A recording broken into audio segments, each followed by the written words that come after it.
Praise the Lord. നമ്മുടെ കർത്താവും നമ്മുടെ രക്ഷിതാവുമായ യേശു ക്രിസ്തുവിൻ്റെ അത്ഭുതവും അതിശയകരവുമായ നാമത്തിൽ എല്ലാ പ്രിയമുള്ളവർക്കും പ്രഭാത വന്ദനം. 2 ദിനവൃത്താന്തം 7-ാം അധ്യായം 11 മുതലുള്ള വാക്യങ്ങളിൽ ശലോമോൻ യഹോവയുടെ ആലയവും രാജധാനിയും ഒക്കെ തീർത്തു.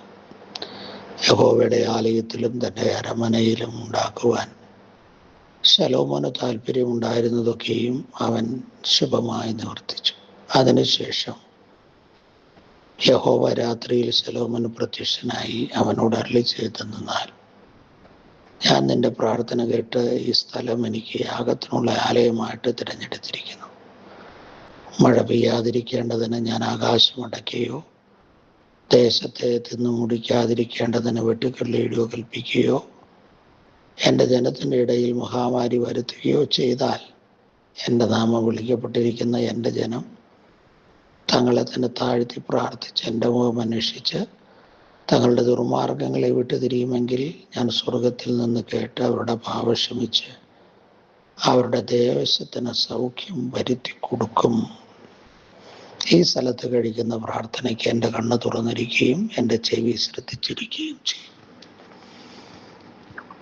ദാവീദിൻ്റെ മകനായ ശലോമോൻ ദൈവിക നിയോഗത്താൽ ആലയവും രാജധാനിയും ഒക്കെ തീർത്തു. ശലോമോനിൽ ദൈവം പ്രസാദിച്ചിരുന്നത് കൊണ്ട് അവൻ്റെ ഹൃദയത്തിൽ താല്പര്യമുണ്ടായിരുന്നതൊക്കെ ദൈവം അവന് നിവർത്തിച്ചു കൊടുത്തു.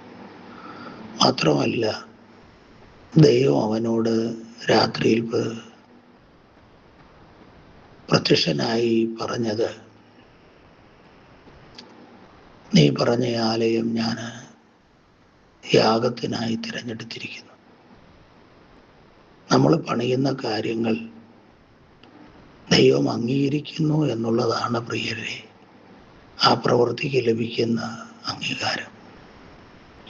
മാത്രമല്ല, ശലോമോനോട് പറയുന്നത്, ഞാൻ ദേശത്തിൻ്റെ ഇടയിൽ ദേശത്തിൻ്റെ തെറ്റുകൾക്കനുസരിച്ച് ഒരു ശിക്ഷ വരുത്തിയാൽ അതിനുള്ള പ്രതിവിധി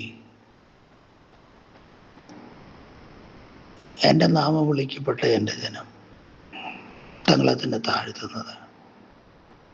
അഹങ്കാരമാണ്, അശുദ്ധിയാണ് ജീവിതത്തിൻ്റെ പ്രശ്നമെന്ന് തിരിച്ചറിഞ്ഞ് ദൈവസന്നിധിയിൽ വിധേയപ്പെടാനും വിനയപ്പെടാനും തയ്യാറാകണം. മാത്രമല്ല, ദൈവമുഖം അന്വേഷിക്കണം. ആലയത്തിൽ വന്ന് ജീവിതത്തിൽ ഈ വിഷയത്തിന് പരിഹാരം ദൈവത്തിങ്കിൽ നിന്ന് മാത്രമാണ് എന്ന് തിരിച്ചറിഞ്ഞ് ദൈവത്തിൽ ആശ്രയിക്കണം.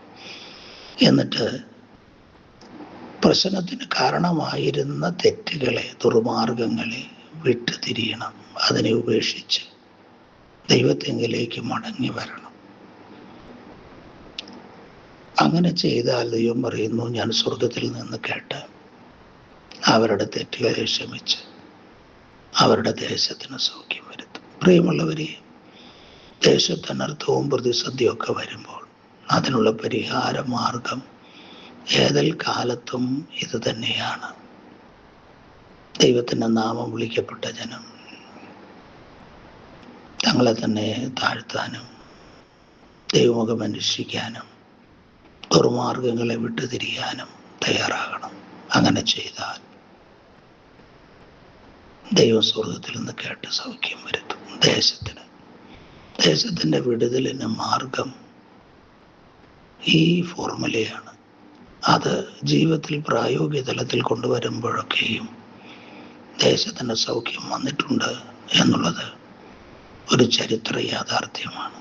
ആകയാൽ ജീവിതത്തിൻ്റെ ദേശത്തിൽ സംഭവിക്കുന്ന പ്രതിസന്ധിയുടെ പരിഹാരത്തിനു വേണ്ടി ഇന്നും അവലംബിക്കാൻ കൊള്ളാകുന്ന ഒരു നല്ല മാർഗമാണ് ശലോമോന് ദൈവം അരുളി ചെയ്തത്. ശലോമോന് ദൈവത്തോട് ദൈവം പ്രസാദിച്ചു എന്നുള്ളതിൻ്റെ ഏറ്റവും വലിയ തെളിവാണ് പണിത ആലയത്തെ ദൈവം തിരഞ്ഞെടുത്തു എന്നും, മാത്രമല്ല എൻ്റെ കണ്ണ് തുറന്നിരിക്കുകയും എൻ്റെ ചെവി ശ്രദ്ധിച്ചിരിക്കുകയും ചെയ്യും. കാരണം ഇവിടെ കഴിക്കുന്ന പ്രാർത്ഥനയ്ക്ക് ദൈവത്തിൻ്റെ അംഗീകാരം അതത്ര അത്ഭുതകരമാണ് പ്രിയമുള്ളവർ. നമ്മുടെ ജീവിതത്തിലും നമ്മുടെ പ്രവൃത്തികളെ ദൈവം അംഗീകരിക്കത്തക്കവണ്ണം, ദൈവത്തിന് പ്രസാദകരമായിരിക്കത്തക്കവണ്ണം ആയിരിക്കട്ടെ. സ്നേഹവാനായ ദൈവമേ, സ്വർഗീയ പിതാവേ, ശലോമോനിൽ അവിടത്തേക്ക് പ്രസാദമായി. ശലോമോൻ പണിതതായ ആലയത്തെ അങ്ങ് അവിടുന്ന് അംഗീകരിക്കുകയും അവിടെ കഴിക്കുന്ന പ്രാർത്ഥനയ്ക്ക് അങ്ങയുടെ ചെവി ശ്രദ്ധിച്ചിരിക്കുകയും ചെയ്യും എന്ന് പറഞ്ഞ വാക്കുകൾക്കായി സ്തോത്രം.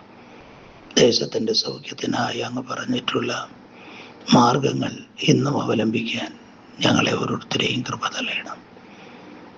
ഇന്ന് ദൈവദിനം അങ്ങയുടെ സഖിത്വം നിന്റെ ജനത്തിന് നൽകിയവരെ അവിടുത്തെ ശുഭതയിലൂടെ നടത്തണം. എല്ലാ മഹത്വം അങ്ങേക്ക് യേശുക്രിസ്തുവിൻ നാമത്തിൽ, സ്വർഗീയ നല്ല പിതാവേ. ആമേൻ, ആമേൻ, ആമേൻ. കർത്താവ് നിങ്ങളെ ഓരോരുത്തരെയും ധാരാളമായി അനുഗ്രഹിക്കുമാറാകട്ടെ.